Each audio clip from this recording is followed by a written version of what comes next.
ये बहुत महत्वपूर्ण चुनाव है। सारा प्रदेश टकटकी लगाकर आपकी तरफ देख रहा है और आपने तय करना है कि आपका वोट किसको जाए। और जब भी आदमी तय करता है तो सबसे पहले वो तुलनात्मक अध्ययन करता है कि मेरे सामने है क्या क्या। हमारे सामने पार्टियां कौन सी हैं, उम्मीदवार कौन से हैं, उनका अध्ययन करता है, तुलनात्मक अध्ययन करता है और जो उसको बेहतर लगता है वो अपना वोट डालता है। हमारे सामने कांग्रेस पार्टी खड़ी है जिसने इस देश में अधिक समय राज किया है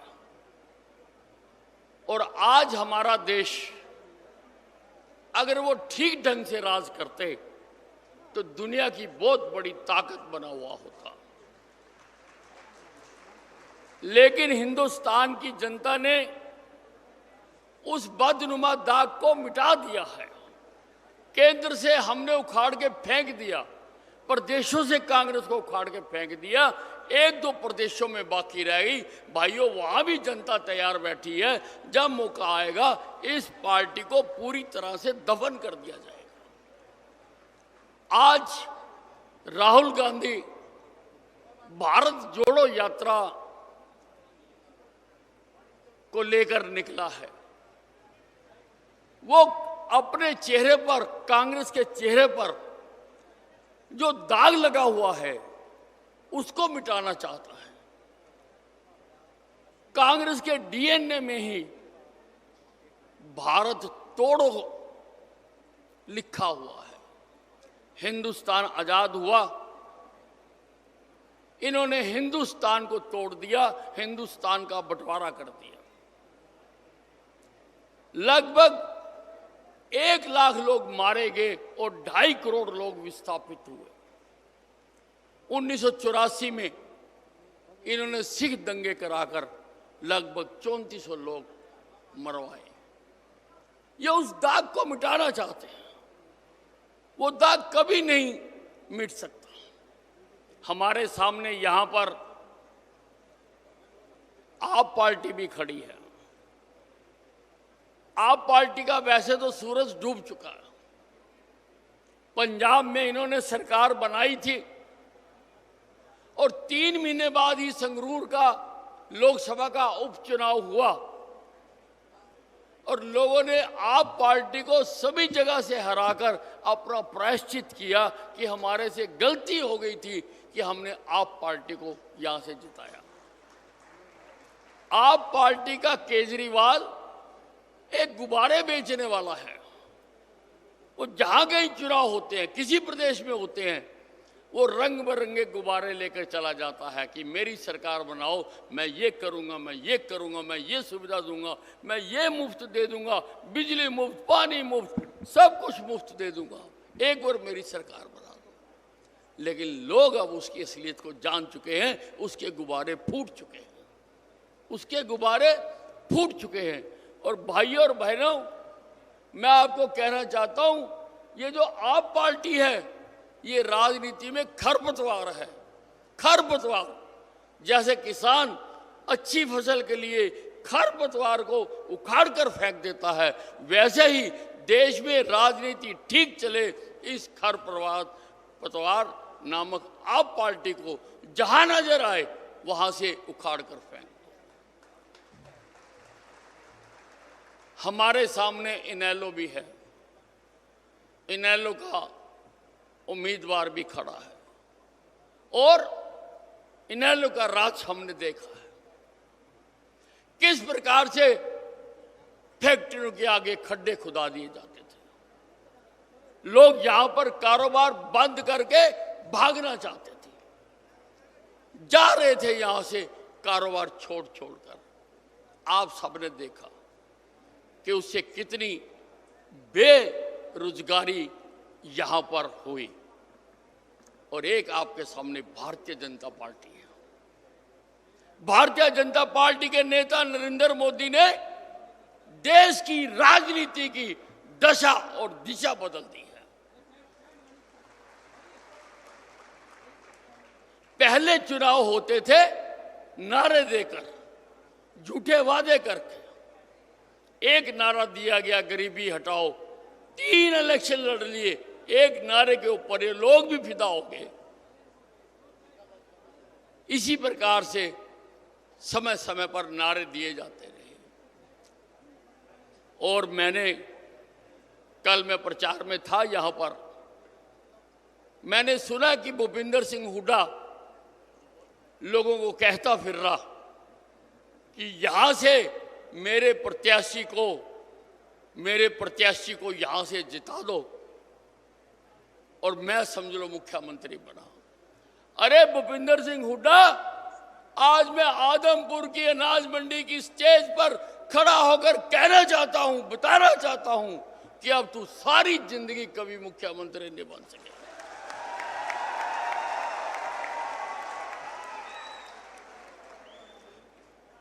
तेरे लिए तो जो कुछ तूने अपने राज में किया, जो तूने लूट मचाई, जो तूने किसानों, बोले वाले किसानों की सस्ती जमीनों को खरीदकर भूमि माफिया को दिया, तेरे खिलाफ जो केस चल रहे हैं, तेरे लिए तो हमने जेल में कमरा तैयार करा दिया।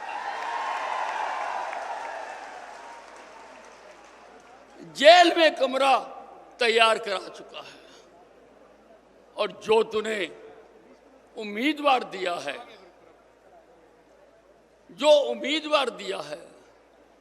क्या लोग उसकी असलियत नहीं जानते कि उसकी असलियत क्या है?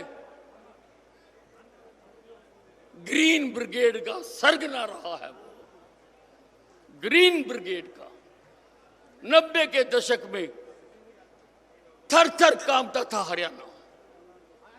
जो तांडव इन्होंने किया, जो तांडव इन्होंने सारे हरियाणा में किया, वो किसी से भूला नहीं है। हमने देखा है वो समय।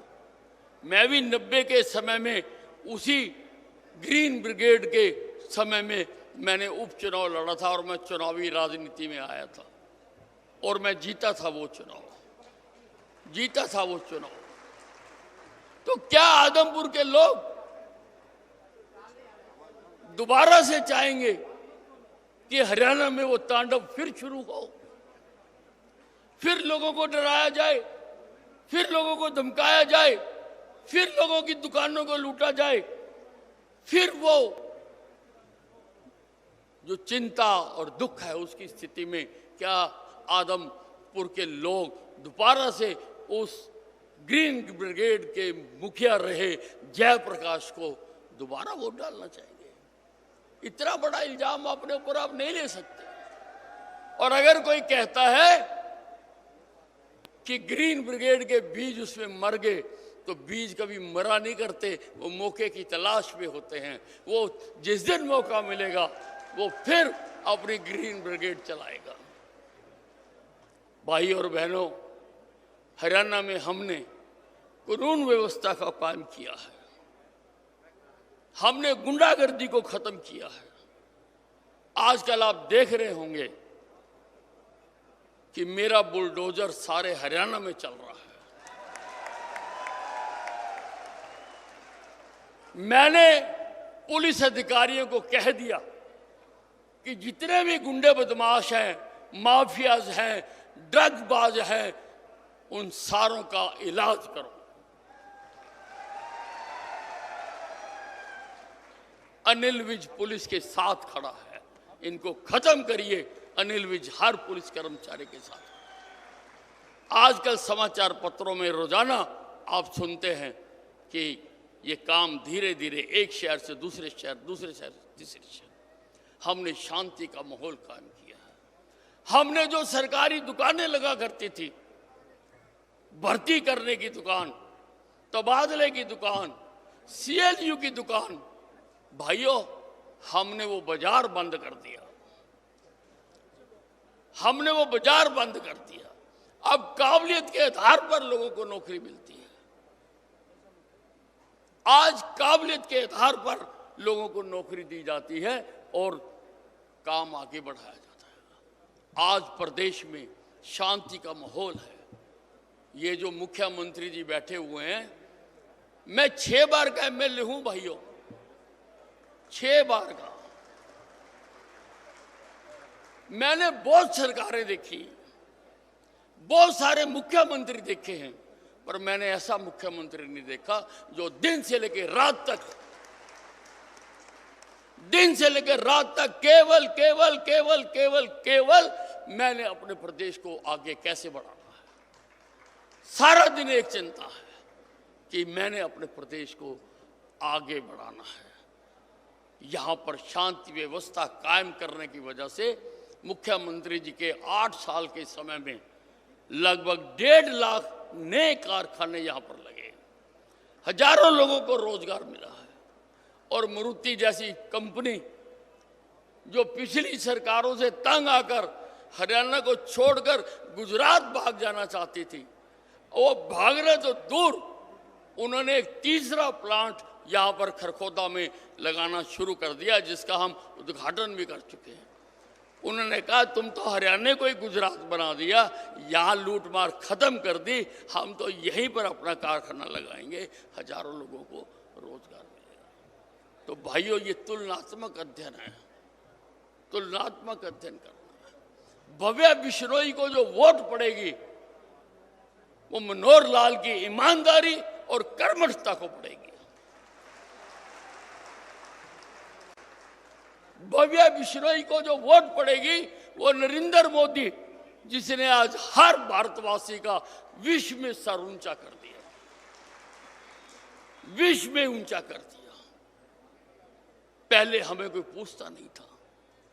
अब रूस और यूक्रेन की लड़ाई होती है तो रूस का प्रधानमंत्री भी हमारे प्रधानमंत्री से बात करता है और यूक्रेन का प्रधानमंत्री भी हमारे प्रधानमंत्री से बात करता है।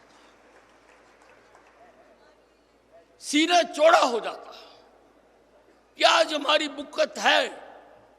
पहले विदेशों में हमें कोई समझता नहीं था, आज हर भारतवासी की किसी भी देश में जाए लोग इज्जत करते हैं, सम्मान देते हैं। पहले पंजाब से उग्रवादी आते थे, मारते थे, चले जाते थे, हम केवल श्रद्धांजलि समारोह आयोजित करके अपने फर्ज को पूरा कर देते थे। लेकिन प्रधानमंत्री नरेंद्र मोदी के समय में उन्होंने उरी में घटना की, पाकिस्तान की सीमा के अंदर घुस के घर में जाके मारा, हमने घर में मारा। बालाकोट की घटना हुई तो अंदर जाकर एयर स्ट्राइक करके उनको उसका जवाब दिया। हमारा सीना चौड़ा होता है, इसलिए भाइयों फर्क पड़ता है, एक एक वोट का फर्क पड़ता है। इसलिए मनोहर लाल जी का वो काम करते रहे, नरेंद्र मोदी का जो वो काम कर रहा है उसको अपनी सहमति की मोहर लगाने के लिए ना केवल अपनी वोटें डालो, आपके जितने जानकार हैं उनके घर घर जाके कहो कि भाई अब की बार केवल भव्य बिश्नोई। आप सब टेलीफोन, मैसेज, व्हाट्सएप इस्तेमाल करते हो, मेरे कहने से अपने व्हाट्सएप पर लिखिए कि मैंने फैसला कर लिया, मैं भव्य बिश्नोई को वोट डालूंगा, आप भी भव्य बिश्नोई को वोट डालकर यहां से विजयी कराएं। और आपके जितने जानने वाले हैं उन सब तक वो व्हाट्सएप जाना चाहिए, और मुझे लगता है घूम फिर के वो मेरे तक भी आ जाएगा। मैं देखूंगा कि आदमपुर की जनता ने एक दिन में चुनावों को ऐसा कर दिया कि भव्य बिश्नोई हजारों वोटों से जीतेंगे, हजारों वोटों से जीतेंगे। धन्यवाद भाइयों। बहुत बहुत धन्यवाद अनिल विज जी का। हाँ।